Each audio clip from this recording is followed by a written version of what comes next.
so, what else can I say? Well, I used to be cabin crew, everybody. Yeah, I know. You look a bit surprised. I'm a gay, I used to be cabin crew. A lot of my friends still are cabin crew now, or hookers now that the pandemic's not. No, that's fine. It means we can go out midweek. Something I learned when I was cabin crew, you have to do very, very intense training courses cabin crew. It's like 6 weeks, honestly. 5 of those weeks just learning how to sell mini checkers and scratch cards. Well, right, so this is a fact that I learned when I was doing my training. You know, when on a plane, do you fly, or are you more of a caravan person? Do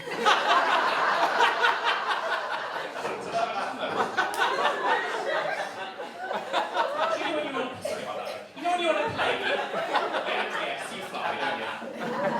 Yeah. Right, so you know when you're playing, and you know there's that weird moment when all of a sudden the other gays come out to do the safety demonstration? Do you know that weird moment you just have to set off and then all these gays appear in front of you flapping their arms in the safety demonstration?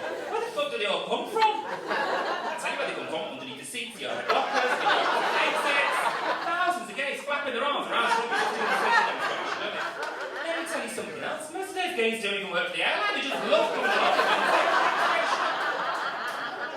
Right, anyway, so you know the brace position that you know the brace position. You know the brace position that head gay teaches you how to do, yeah? Do you want to just do it? And what's your name, sorry? Laura. Yeah, hand over head, head between legs. In between your own legs, please, Laura. You've been doing it all this time. The brace position was never actually designed for your benefit, right? The brace position was designed to protect your teeth, so that if you do crash on landing, you'll be identified from your dental records. Laura, not much point of doing that on an EasyJet flight. Where's most of those passengers don't even have their own teeth, do they?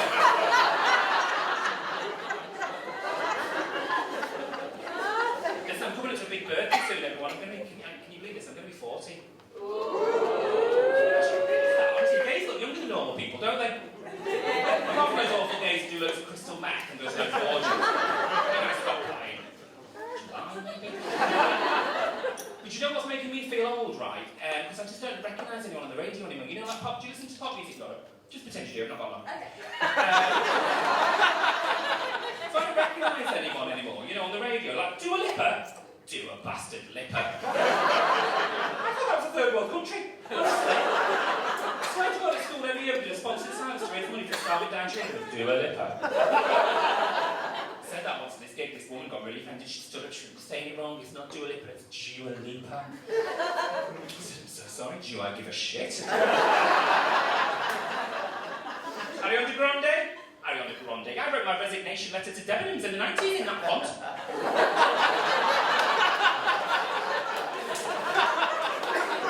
A few weeks ago, I found out Justin Bieber wasn't actually a lesbian.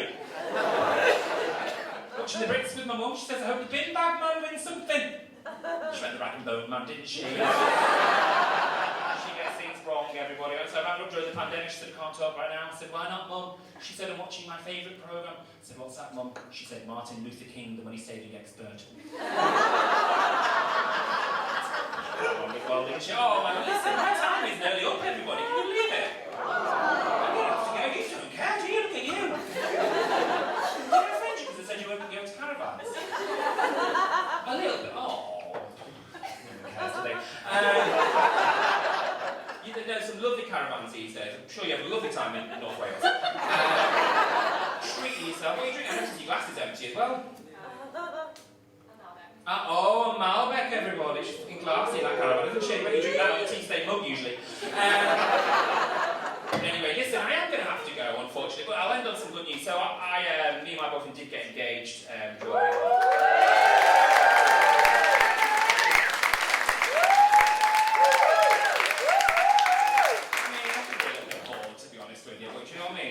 Everyone was learning skills, weren't they, over the pandemic? You know, that was really irritating. Like, he was learning, like, yoga, Pilates, like, another friend was learning Spanish. The only life skill I learned during the pandemic was how to self-harm whilst watching Homes Under the Hammer. Very good at it, but... Anyway, so we did get engaged, and we also got ourselves a little dog together. Yes. He's a little gluten-free Shih Tzu. And they say dogs are like their owners, don't they? Little Billy's just like me. He's got big googly eyes, he's very independent, and when he sees strangers at the park for the first time, he goes straight for the anal hole. Guys, you have been lovely. My name is Russell.